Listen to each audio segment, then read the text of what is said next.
Hey coucou, ça fait longtemps que j'ai pas fait un sans filtre et j'avais envie de te faire un sans filtre pour te faire une petite, pour te faire part d'une pensée que j'ai eue il y a quelques jours qui est pas encore bien définie mais que j'avais envie de partager avec toi, puis aussi pour te donner des nouvelles de notre couple Léandro et moi. La dernière fois que je t'avais laissé sur le sans filtre, c'était le moment où Léandro m'avait demandé si on pouvait se namorer. Ça veut dire en fait se mettre en couple pour de vrai, et donc se mettre en couple pour de vrai, ça veut dire être exclusif, ça veut dire, ça implique plein de choses dont je vais te parler. Et j'en ai tapé il y a une appel. Ah, elle me suit. Attends, pardon. Dégage. Ah, bouge la maison. Elle me fait peur. J'ai peur qu'elle me pique. Je sais pas où il est. Ok. Donc la dernière fois, je t'avais laissé sur ça. Maintenant j'ai peur parce que je sais pas où il est. Et qu'est-ce qui s'est passé depuis? Alors depuis, la relation avec Léandro s'est vachement intensifiée. Et il a complètement changé en fait. Alors déjà, c'était quelqu'un de merveilleux, c'est vrai. Il était super attentif, super gentil. Il passait beaucoup de temps avec moi et c'était merveilleux. Et là, il n'y a pas longtemps, il m'a avoué qu'en fait, il avait compris qu'il était amoureux de moi à partir du moment où il s'est rendu compte que quand il avait le choix d'être avec ses amis ou d'être avec moi, et bien en fait, il faisait quasiment toujours le choix d'être avec moi et que pour lui, ça avait été un indicateur. Et c'était magnifique. Et il a changé encore plus parce que c'est comme s'il avait libéré quelque chose. Et avant qu'on soit vraiment en couple, il me disait qu'il se contrôlait pour pas me montrer à quel point il tenait à moi et à quel point il était amoureux. Et là, genre il a plus de contrôle et c'est juste trop bien, c'est magnifique parce que on passe énormément de temps ensemble.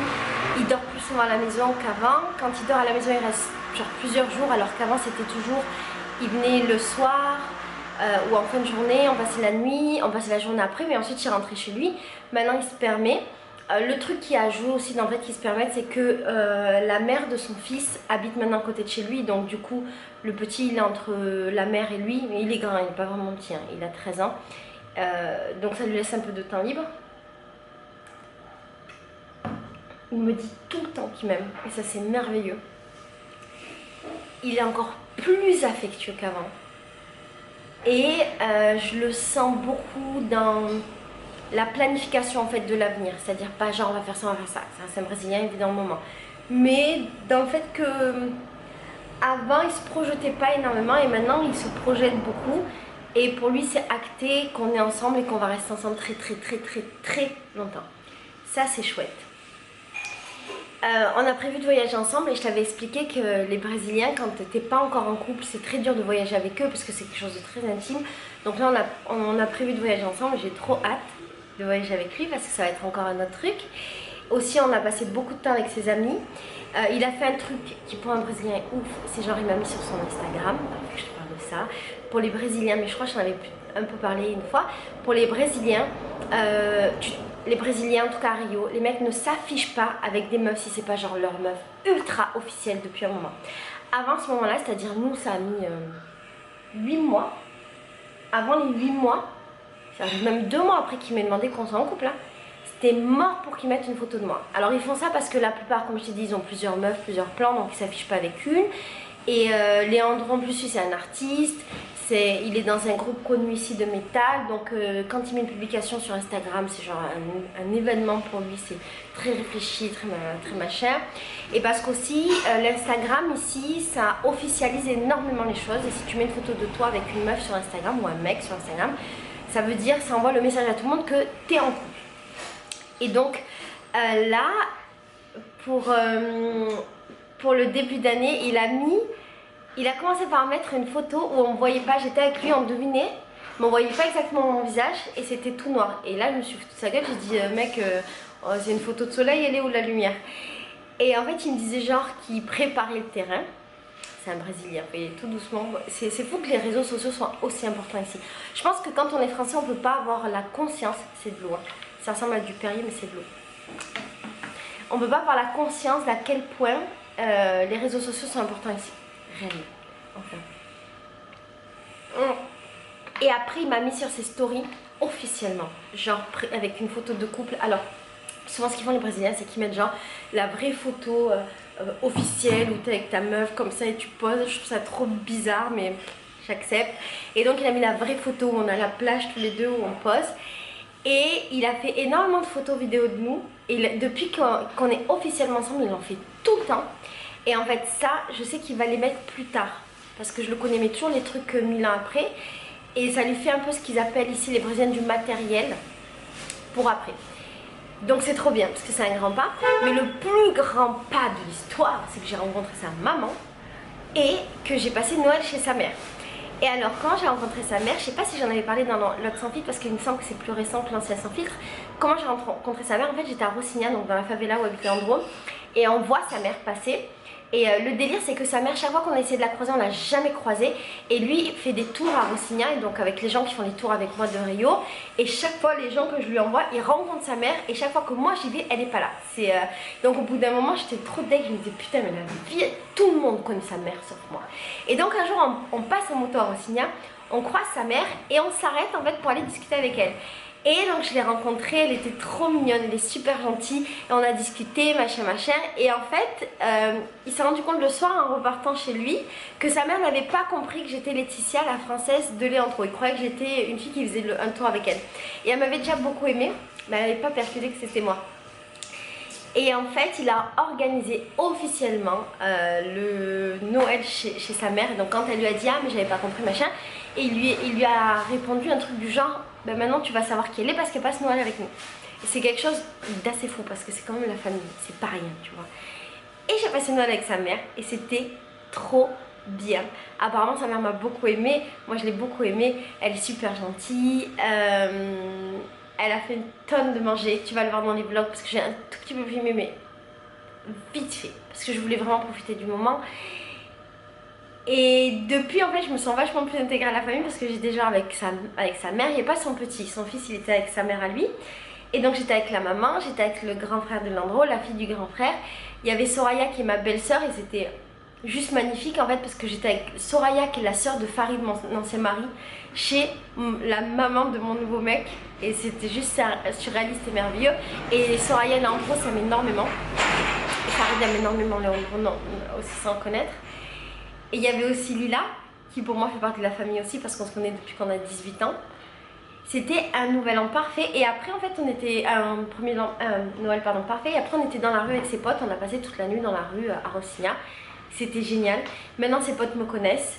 J'ai un autre truc de l'étape de notre relation, c'est que j'ai fait une soirée barbecue chez ses potes et c'est pas rien en fait parce que eux ils se connaissent depuis la naissance.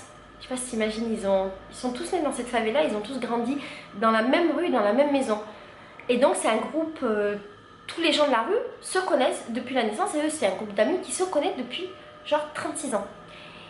Et donc quand tu présentes ta meuf, c'est quelque chose de très important. Et tu présentes pas tes petites copines. Et donc là, ça y est, officiellement, tous ses potes me connaissent, ils savent très bien qui je suis. Et j'ai discuté avec tous et je me suis intégrée. C'était génial. Bref. La deuxième partie de cette vidéo, j'aimerais te parler de la réflexion que je me suis faite il n'y a pas longtemps. Dans un ancien sans filtre, j'avais fait une vidéo dans laquelle je te disais que pour moi le couple et la monogamie c'était une forme d'hypocrisie. Il y avait, en tout cas pas tout, qu'il y avait, faut nuancer, qu'il y avait dans la monogamie et le couple exclusif une forme d'hypocrisie. Et ça il y avait plein de gens qui n'avaient pas compris parce que vous aviez compris que je parlais de tout et non, je parlais d'une forme de, une partie de. Et il n'y a pas longtemps, je me suis fait la réflexion que le monde que je mettrais en opposition, il y a plein de monde. Dans les relations de couple, la sexualité, l'amour, il y a plein de mondes différents. Mais moi, je connais qu'un autre monde qui est le monde de l'amour libre, qui n'est pas le monde du polyamour, qui est un peu différent, qui n'est pas le monde du libertinage, de l'échangisme et compagnie. Le monde du libre amour, c'est un monde dans lequel on s'autorise à aimer plusieurs personnes, à être avec plusieurs personnes, mais contrairement au polyamour, les gens qui sont dans le libre amour savent que leur partenaire a plusieurs autres personnes, mais on n'en parle pas forcément et c'est pas aussi honnête, clair et transparent que le polyamour. Et alors, je t'avais beaucoup fait l'éloge de ce monde-là que j'ai fréquenté pendant 1 an. Et il n'y a pas longtemps, je me suis fait la réflexion qu'il y avait une part d'hypocrisie aussi dans ce monde. Et je me suis posé la question si je devais t'en parler ou pas, parce que je me suis dit dans un premier temps, ah mais tous les gens qui m'avaient fait chier sur la vidéo où je disais que c'était bien, ils vont me faire chier pour me dire, ah tu vois, j'avais raison. Alors qu'en fait non. Pas non, ils vont pas me faire chier, mais non, ils ont pas raison. Ou du moins ils ont leur raison, mais c'est pas la mienne. Et mais finalement j'ai voulu t'en parler parce que je m'en fous en fait d'avoir des revirements comme ça de pensée et de dire A et le lendemain de dire son contraire, et j'assume pleinement en fait de changer d'avis tout le temps parce que c'est comme ça que je grandis, c'est comme ça que j'apprends. Si je regardais le monde avec juste une couleur, eh ben, je ne saurais pas qu'il y en a d'autres, mais si je tentais un peu de mélanger du rouge et le lendemain regarder le monde en jaune, et ben à la fin j'aurais la possibilité de pouvoir le regarder en orange et ce serait merveilleux. Donc là je suis plutôt dans la version orange de mon monde. Et alors pourquoi je trouve que dans le livre Amour, comme je le vis, il y a une forme d'hypocrisie, c'est parce qu'en fait j'ai fréquenté ce monde pendant 1 an et j'ai fréquenté beaucoup de gens de ce monde et je continue parce que c'est le monde auquel j'appartiens ici à Rio. Et en fait dans ce monde, le discours global, qui apparaît un peu comme être un discours à la mode et qui parfois paraît être un discours sans fond pour certaines personnes, être un discours qui est assez superficiel finalement.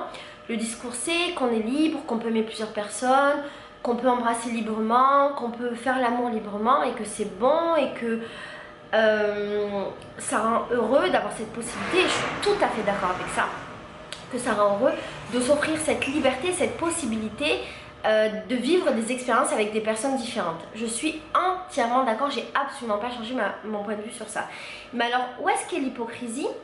L'hypocrisie, elle est dans le fait qu'au final, comme je l'avais déjà dit dans une autre vidéo, ce que j'ai appris de ce monde en le fréquentant beaucoup et en l'expérimentant beaucoup, parce que moi j'ai eu beaucoup d'histoires dans ma vie pendant ces 1 an et quelques, c'est que à force d'être avec tout le monde, tu es avec personne. Et alors tu vis effectivement plein d'histoires qui sont belles avec plein de personnes, qui sont profondes, et vous aviez été plusieurs à dire que vous ne le pensiez pas, mais alors pour l'avoir expérimenté, et du coup pour avoir plus d'expérience que vous qui ne l'avez pas expérimenté, oui, on peut avoir des relations très profondes avec 2, 3, 4 personnes en même temps et ça pose aucun problème. Mais de la même manière que les relations sont profondes, eh ben, elles peuvent quand même rester en superficialité parce qu'au final, il manque un lien d'attachement fort, sincère, unique, intime, qu'on va retrouver plutôt dans le couple monogame. Et alors l'hypocrisie, c'est pas ça. L'hypocrisie, c'est que tout le monde cherche à être avec tout le monde, mais quand tu prends le temps de parler avec les gens et quand tu fréquentes les gens pendant longtemps, ben, tu te rends compte qu'ils cherchent l'amour. Et tu te rends compte qu'ils cherchent quand même la relation qui va les épanouir, qui va les rendre heureux, la personne qui va les rendre heureux, l'intimité qui leur manque, la complicité suprême du couple monogame qui leur manque. Et ça, je m'en suis bien rendu compte parce que quand je me suis affichée avec Leandro, énormément de gens de mon monde venaient me voir pour me dire: Laetitia, je suis trop heureux pour toi, t'as tellement de chance, t'as enfin rencontré quelqu'un et ça se voit à quel point t'es heureuse. Et pour avoir discuté avec beaucoup de gens, parce que c'est un sujet qui m'intéresse et que pour pouvoir te faire des vidéos, j'ai besoin d'avoir des avis de plein de gens et que ce soit pas juste que ce que moi je pense, je sais pas si c'est français, que ce soit pas juste ce que moi je pense. Je discute avec les gens et j'interroge des gens de milieux et visions différentes. Et en gros, dans mon monde, j'ai interrogé des filles, des garçons, des gens qui étaient dans ce truc-là depuis longtemps, des gens qui expérimentaient comme moi depuis moins longtemps. Et ce qui ressortait, c'est qu'ils étaient à la recherche de l'amour et qu'au final, ils n'étaient pas forcément heureux et qu'il arrivait un moment où ils étaient lassés de ce jeu permanent. Parce que c'est un jeu. C'est le jeu d'être avec quelqu'un qui peut être avec quelqu'un qui peut être avec quelqu'un, d'être dans un milieu où à peu près tout le monde a un peu couché ou embrassé avec tout le monde, d'être dans le jeu de tu rencontres quelqu'un en soirée qui est un de tes mecs et tu sais pas s'il est seul, accompagné, s'il est seul, s'il a envie d'être avec toi ou pas. C'est toujours un peu un jeu et ça peut être épuisant au bout d'un moment, ça peut être un peu frustrant. Et les gens que je rencontre, c'est ce qu'ils me disent en fait, qu'au bout d'un moment ils sont fatigués et qu'ils ont juste envie de relations simples. Et en fait on croit que fréquenter plusieurs personnes c'est simple. Et effectivement dans un sens c'est simple parce qu'on se donne cette liberté de pouvoir coucher avec qui on veut, avec beaucoup de respect et d'amour. On se donne cette liberté d'embrasser qui on veut, on se donne cette liberté de fréquenter des gens, la liberté d'être amoureux pendant 5 jours et après d'être avec quelqu'un d'autre. Et donc ça donne beaucoup de bonheur, mais en même temps, il y a une part de tristesse, de frustration, une part où quand même on a un peu des attentes qui sont pas couvertes, on peut dire couvertes. On a un peu envie d'un quelque chose, mais on se l'avoue pas totalement parce qu'en fait on est pris dans ce truc là qui nous apporte un plaisir et un bonheur immédiat. Et ce que je comprends maintenant avec du recul, mais j'ai peut-être tort et peut-être que dans la prochaine vidéo je dirai l'inverse.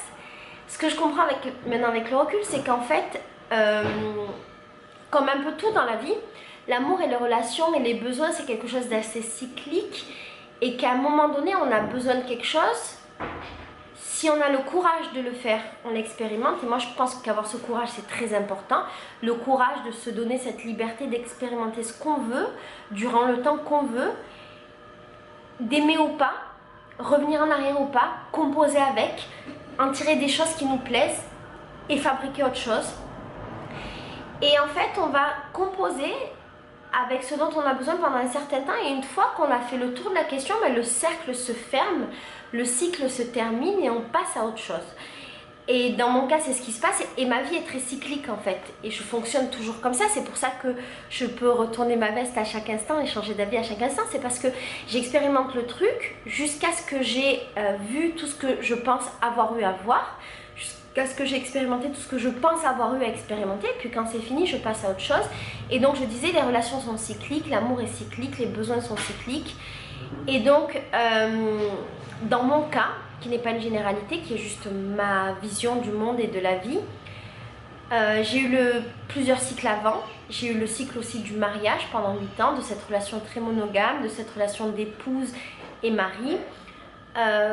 J'ai eu une certaine relation avec mon mari qui était merveilleuse, et puis ce cycle s'est terminé. Puis j'ai eu un cycle où j'étais plus ou moins célibataire, et c'était bon d'être seule avec moi-même, et je voulais plus entendre parler de mecs. Et puis j'ai eu ce cycle où j'ai expérimenté le libre amour et les relations libres, et c'était magnifique parce que j'ai appris beaucoup. Et j'ai expérimenté plein de choses, donc je t'ai même pas encore parlé sur la chaîne, mais je te parlerai bientôt. Par exemple, je suis tombée amoureuse d'une femme. Et dans mes histoires d'amour, j'ai eu une histoire d'amour avec une femme, mais je t'en parlerai plus tard. Et c'était magnifique de me donner cette possibilité et d'avoir le courage de vivre ce que je voulais vivre. Ce cycle-là est terminé, et maintenant je suis dans un nouveau cycle où je suis revenue à la monogamie, et je suis revenue à une relation exclusive. Et parfois j'ai peur. Au début j'avais peur, et dans l'ancienne vidéo que je t'avais fait, la dernière, j'avais peur de ça. J'avais peur d'être frustrée, d'avoir envie d'autre chose, et j'avais peur du moment où j'aurais envie de savoir comment je vais réagir, de la tentation, de machin. Et alors maintenant que ça fait 2 mois et demi que Leandro et moi on est vraiment en couple, mais ça fait un moment que j'ai arrêté de fréquenter du monde, notamment Lucas, Maiko et compagnie, et ben je me suis rendu compte qu'à aucun moment j'avais eu envie de quelqu'un d'autre physiquement. À aucun moment j'ai eu le regret, à aucun moment j'ai eu le désir. Je suis assez comblée à beaucoup de points de vue, et sexuellement je suis très comblée en ce moment. Et ma vie sexuelle est vraiment magnifique parce qu'en fait je construis une vie sexuelle avec Leandro, et notre relation sexuelle évolue, s'enrichit, sans que j'ai besoin d'autre chose ou de compléter avec autre chose, ce qui n'était pas le cas quand j'étais dans mon monde du libre amour. Je complétais, ou du moins j'expérimentais plein de choses, et c'était magnifique. Mais là, juste Leandro me satisfait. Je sais pas combien de temps ça va durer, j'espère toute la vie. J'en suis pas convaincue, mais on va tenter de voir. Et alors, j'avais très peur du moment où je serais face un petit peu à la tentation, et c'est arrivé plus ou moins ce dimanche. Parce qu'en fait, ce dimanche, j'ai revu Lucas, avec qui je suis restée longtemps et que je trouve magnifique. Et quand je l'ai vu, j'ai eu un truc de me dire waouh, c'est vrai qu'il est magnifique ce mec, et il me manque un petit peu dans ma vie parce qu'on a eu quand même une histoire pendant longtemps. Et on s'est pris dans les bras, et lui a une copine aussi maintenant. On s'est pris dans les bras, on s'est serré très fort, et on s'est dit à quel point on se manquait. Et en fait, j'ai ressenti un petit peu d'un côté le manque de lui, émotionnellement et physiquement, même sexuellement. Je me suis dit, ah purée, c'est vrai que ça va bien. C'était vraiment très bien. On s'entendait très très bien sexuellement. Et donc j'ai eu ce manque, mais en même temps, ce manque, il s'est pas transformé en envie d'eux. Et j'aurais pu faire ce que je voulais. Après, c'est pas dit qu'il aurait voulu parce qu'il a une copine, mais j'aurais pu tenter, j'aurais pu essayer, j'aurais pu demander machin. Mais l'envie, le manque s'est pas transformé et c'était plutôt une nostalgie, plutôt cool en mode ah c'est vrai que c'était bien. Mais c'est terminé, c'était un temps et j'en ai plus envie maintenant. Et c'était trop chouette en fait, parce que ça a confirmé ce que je pensais. Et ça a confirmé le fait que j'étais très comblée maintenant dans ma vie amoureuse et sexuelle et que j'avais pas envie d'autre chose. Et que je suis plutôt dans un cycle de construction totalement différent de mon cycle de construction avec Farid, qui était une relation d'épouse et mari. Et là, je suis plus dans un truc où je suis dans une relation de moi avec quelqu'un d'autre dans ma vie et non pas deux personnes qui fusionnent. Farid et moi, on était deux personnes qui ont fusionné et il était une extension de moi-même, j'étais une extension de lui. Il n'y avait pas de Laetitia sans Farid et de Farid sans Laetitia. Maintenant, j'ai envie d'une relation où je suis une individualité, je sais plus si on peut dire ça, il en est une, et on est deux individualités heureuses seules, mais qui passent du temps ensemble pour être encore plus heureux. Et ça marche plutôt bien. Et on a eu une conversation justement sur le fait qu'on ne vivait pas ensemble, parce qu'au Brésil, les gens habitent ensemble très vite. C'est-à-dire que dès qu'on décide d'être un couple, on habite ensemble. Et les gens sont assez surpris qu'au bout de 8 mois et quelques, on n'habite pas ensemble.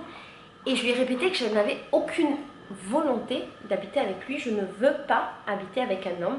Je ne veux plus partager mon intimité, mon espace avec un homme. Et je pense que ça lui va, mais je crois que lui, ça lui... Je sais pas si je lui proposais, peut-être qu'il envisagerait. La question est peut-être que ça pourrait lui plaire, mais pour l'instant, je pense que ça va. Parce qu'il est dans son truc où il vit avec sa mère, il s'occupe de sa maman, il s'occupe de son fils. Il y a la mère de son fils qui est pas loin, qui a un bébé et qui n'est pas un bébé de lui, mais ils vivent plus ou moins tous comme ça. Parce qu'au Brésil, les familles sont très proches et les gens vivent plutôt en communauté. Donc il a aussi son propre monde. Et il a des responsabilités dans son monde et des gens desquels il doit s'occuper. Et moi, j'ai mon propre monde, j'ai mes propres responsabilités et les choses dont j'ai à m'occuper, qui ne sont pas des humains. Parce que je ne veux pas avoir à m'occuper d'humains. Et du coup, ça fonctionne plutôt bien comme ça. Et j'ai envie de construire cette relation de deux individualités ensemble qui respectent l'espace de l'un et de l'autre. Et c'est un nouveau cycle dans ma vie parce que je ne l'ai jamais vécu. Et je pense que ça va être très riche, très intéressant. Et que du coup, les prochains sans filtre peut-être seront orientés sur ça. Je sais pas. Et j'essaierai de t'expliquer comment ça fonctionne ou comment ça ne fonctionne pas. Parce que je sais pas. Voilà, je sais pas. Et je crois que dans tous les cas, quand on parle d'amour et de relation, on ne sait jamais.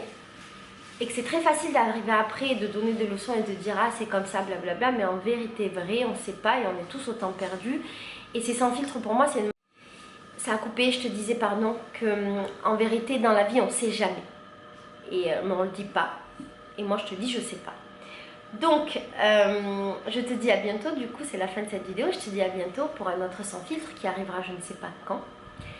Et où je te partagerai l'évolution de ce couple, de cette relation, l'évolution de ce qui se passe dans mon cœur.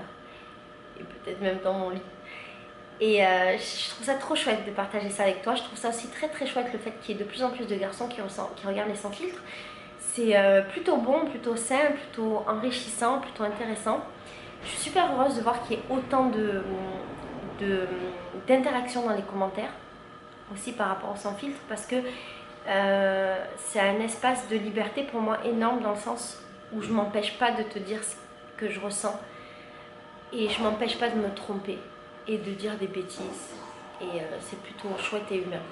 Voilà, je t'aime fort.